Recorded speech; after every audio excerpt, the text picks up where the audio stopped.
Hi, this is Kelly from Johnny's Vintage Motorcycle.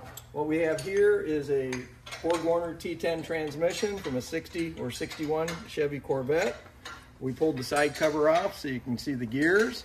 They all look nice, all teeth intact. What we can see of the synchronizers look really good. It does shift through all 4 gears and into reverse with no problem. It comes with a Hearst Competition Plus shifter, which I did have hooked up, and it does shift through all the gears with no problem. And it's a very nice looking transmission.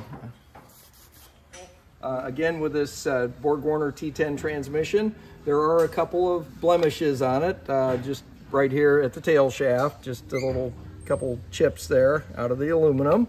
And when I was putting the shifter on, I discovered that one of the holes in the transmission tail shaft that needs to be heliocoiled.